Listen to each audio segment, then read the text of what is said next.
sebagainya. Dan saya rasa Bapak sudah siap dengan presentasinya dengan lebih baik.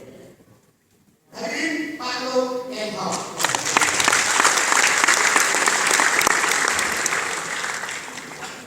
Waktunya nggak batasi, dia tidak boleh sendiri Pak ya.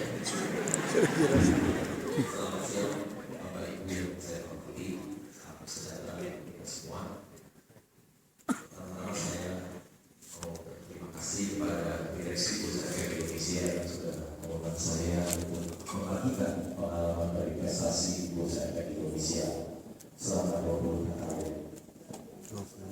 Dan bisa tolong berikutnya.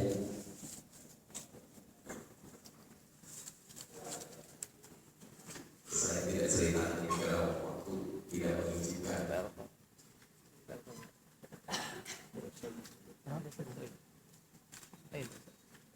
Bisa berikutnya. Nah, ini aja.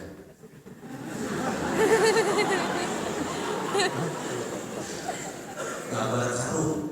Ada yang tahu isi karung ini apa? Beras lah. Ini isinya pakan ayam. Pakan ayam. Bikinnya mudah sekali. Pakan ayam itu berteknologi rendah. Jadi siapa saja bisa bikin pakan ayam. Orang kampung pun bisa. Bapak dan ibu semua di gedung ini pasti bisa bikin makanan ayam. Sederhana sekali, teknologi rendah. Kita kasih ayam makan jagung 30% dia makan. Kasih 40% dia makan. Kasih 50% dia makan. Tapi tidak seperti cabai farma kalau dia dosisnya kelebihan apa tadinya. Tapi yang sederhana ini jangan kita anggap enteng. Coba gambar berikutnya. Gambar berikutnya. Sebelumnya. Ini perusahaan yang sederhana, teknologi rendah, tapi kita lihat di bawah itu laba bersih. Tahun 2006 157 miliar. Tahun 2007 185 miliar. Tahun 2008 253 miliar. Tahun 2009 loncat di 1,6 triliun. Meningkat 500%. Semuanya dari laba usaha. Kalau kita lihat laba usahanya 2 triliun 50 miliar. Jangan main-main dengan perusahaan yang sederhana ini. Labanya bisa meningkat 500%. Dari 253 jadi 1,6 triliun. Kemudian meningkat lagi jadi 2,2 triliun. Perusahaan yang sangat sederhana hanya bikin makanan ayam saja 73%. Apa jadinya dengan harga sahamnya? Lihat gambar berikut. Tahun 2009 harga sahamnya itu 400 karena sudah di-split 5 jadi tinggal 80. Naik sampai 5.000. Artinya harga sahamnya naik 6.000% lebih. Tadi Pak Hayato bilang harga sahamnya naik 700%. Ini naik 6.000% lebih. Padahal usahanya jauh lebih gampang ini, hanya bikin makanan ayam.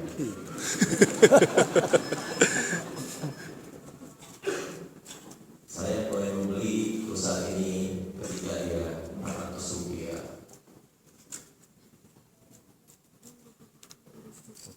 Perusahaan ini bukan hanya memberikan capital gain yang besar kepada kita, 6.000%. Dia lebih besar dari ada bunga deposito yang lebih dari 6.000%. Ada obligasi yang returnnya 6.000%. Ada dolar yang returnnya 6.000%. Juga ada. Beli emas bisa 6.000%. Juga tidak ada. Beli properti juga bisa untung 6.000%. Hanya yang bisa memberikan keuntungan 6.000% itu hanya Bursa Efek Indonesia.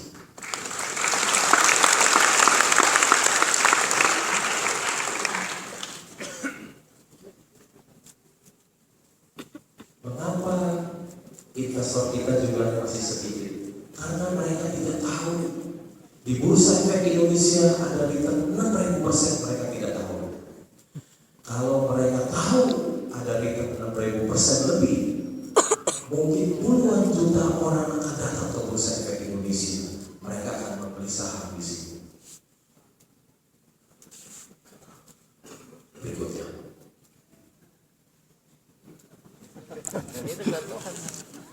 Perusahaan ini bukan hanya memberikan keuntungan yang besar kepada investor di Bursa Efek Indonesia, tapi perusahaan itu pun bisa menciptakan pengusaha-pengusaha kecil. Itu ada ayam dengan cabai hijau, wah enak bukan main. Makan ayam dengan cabai hijau, apalagi kalau kita lihat malam-malam sepanjang jalan ada pecel ayam. Berapa banyak pengusaha pecel ayam, pengusaha yang baru karena cara popan ini. Kalau kita membeli perusahaan publik itu menghasilkan barang dan jasa untuk hidup kita. Kalau kita pagi-pagi bangun tidur, kita ke WC dulu, kita lihat di WC itu mereknya Toto, oh itu produk dari perusahaan publik. Kemudian kita minum Aqua, oh Aqua itu juga produk perusahaan publik yang sekarang udah going private. Kemudian kita mandi, kita pakai sabun Lux, pakai Sunsilk, kita sikat gigi pakai Pepsodent, itu juga produk perusahaan publik dari PT Unilever. Hampir setiap keluarga di Indonesia pasti pernah menggunakan produk Unilever. Ketika kita selesai mandi, kita sarapan, kita makan mie yang enak dan murah, kita makan Indomie, itu juga produk dari perusahaan publik.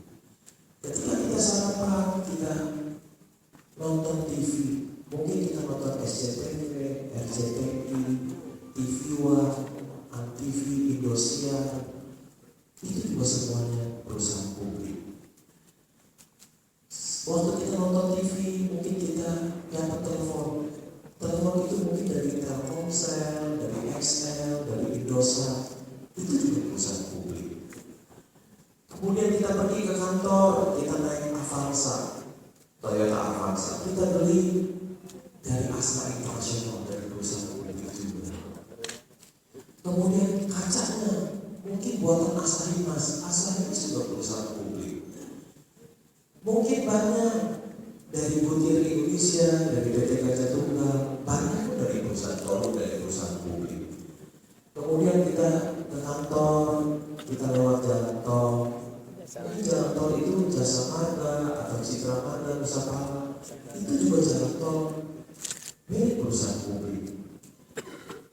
Jalan tol itu membuat jalan tol itu begitu banyak pakai semen. Mungkin semennya dibeli dari PT Holcim, Indosemen, dari Semen Indonesia, itu juga perusahaan publik. Waktu kita jalan tol, kita lewat ada Mall Central Park. Wah ini milik siapa? Oh ini milik Agung Podomoro Land, itu juga perusahaan publik. Kemudian kita lihat mall ini baru, siapa kontraktornya? Kontraktornya PT Total Baru Persada, itu juga perusahaan publik. Kemudian kita datang ke mall, kita makan di KFC, restoran terbesar di Indonesia dengan 400 lebih outletnya, itu juga perusahaan publik. Di KFC kita makan ayam goreng, mungkin ayamnya datang dari Jalur Topan, Java Confit, Silat Produce, itu juga perusahaan publik. Oh kita bisa cerita sampai malam. Selain perusahaan publik membuat produk dan jasa kepada kita semua, perusahaan publik juga banyak menciptakan lapangan pekerjaan bagi kita. Slide berikutnya. Tadi Indofood menciptakan tukang-tukang pecel ayam, pengusaha pecel ayam. Indofood pun demikian. Dia tanpa sengaja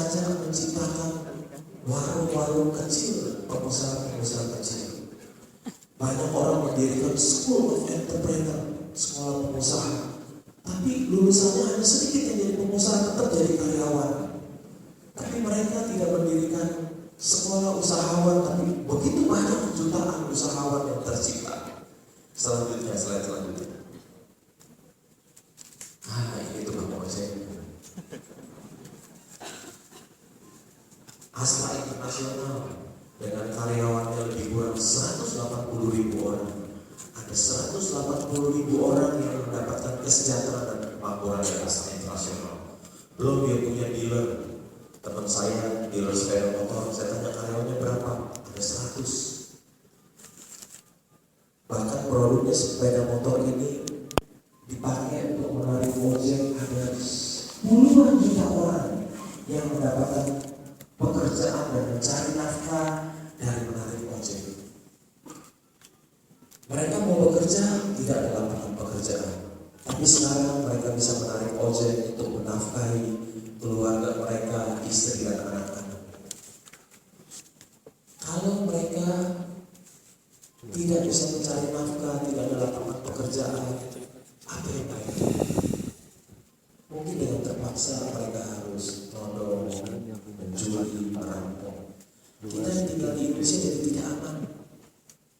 Sekarang mereka tidak mau lagi nodong, mencuri, merampok karena mereka bisa mencari nafkah sendiri dengan menjadi penarik ojek. Artinya semakin besar bursa efek Indonesia, semakin sejahtera rakyat kita. Semakin besar bursa kita, semakin sejahtera rakyat kita. Berikutnya,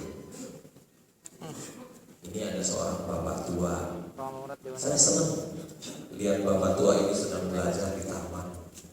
Karena seperti apa yang saya lakukan setiap hari, saya tidak punya kantor. Jadi setiap hari saya duduk di rumah saya di taman. Pagi saya duduk di taman, siang saya duduk di taman, sore saya duduk di taman, malam pun saya duduk di taman. Meskipun ada triliuner orang-orang hebat yang menyediakan buat saya tempat, Pak, kantor saya banyak yang besar ya Pak. Bapak saya tuh jadi terima kasih. Saya bisa duduk di taman di rumah saya daripada saya berjuang tiap hari dengan kemacetan berjam-jam di jalan. Lebih baik saya duduk di taman. Seperti bapak ini sedang belajar. Apa yang saya lakukan di taman setiap hari? Pagi-pagi ada koran 4 datang di rumah saya. Saya baca koran 4.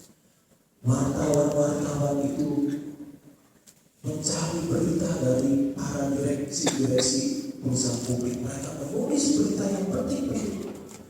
Kita bisa dapatkan itu dari rumah kita setiap hari. Mereka yang mencari berita, kita yang menikmati setiap hari. 4 koran itu hanya membayar 360.000. Murah sekali.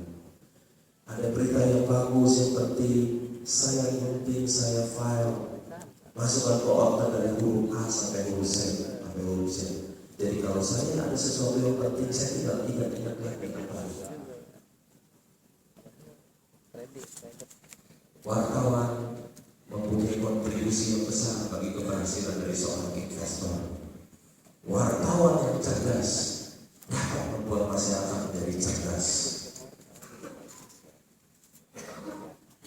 Apa yang saya baca? Saya baca laporan keuangan. Karena ini adalah wajib kita baca, seorang investor wajib membaca laporan keuangan. Hukumnya wajib.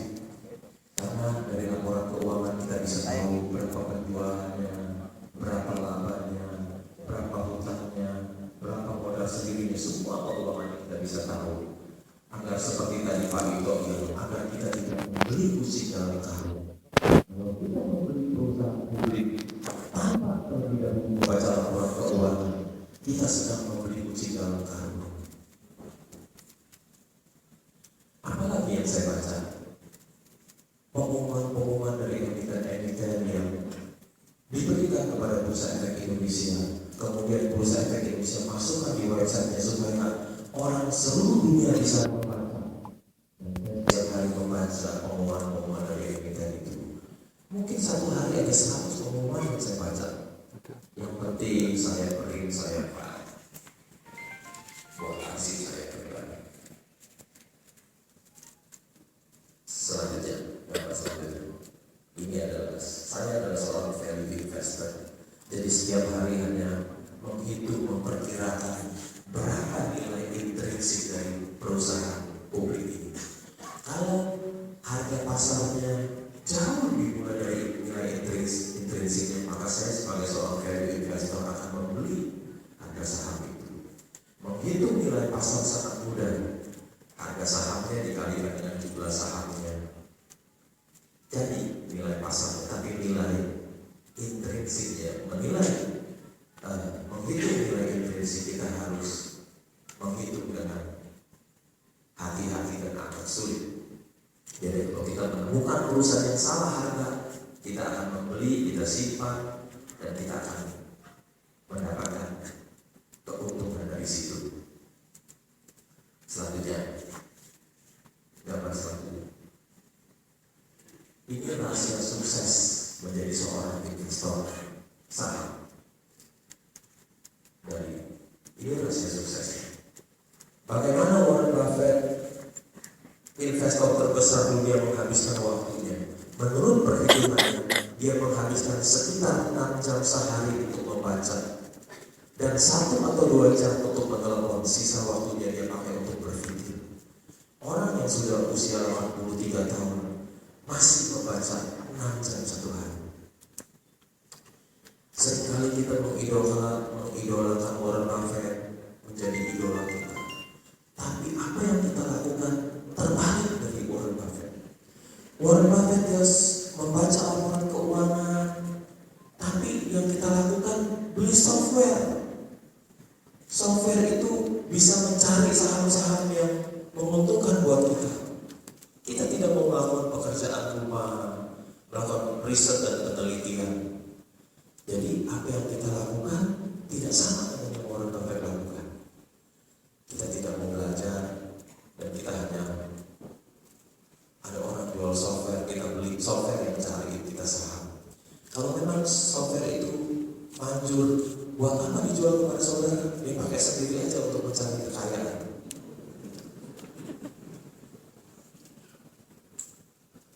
Bapak Ibu sekalian, mau menjadi investor yang berhasil, baca, dan baca. Ketika kita membaca, wawasan bisnis kita, wawasan investasi, wawasan keuangan kita menjadi sangat luas. Orang yang banyak membaca, dia jadi banyak tahu. Orang yang banyak tahu, dia dekat dengan kepintaran. Orang yang dekat dengan kepintaran, dekat dengan kekayaan. Kiranya apa yang saya sampaikan cukup sekian, mudah-mudahan berguna.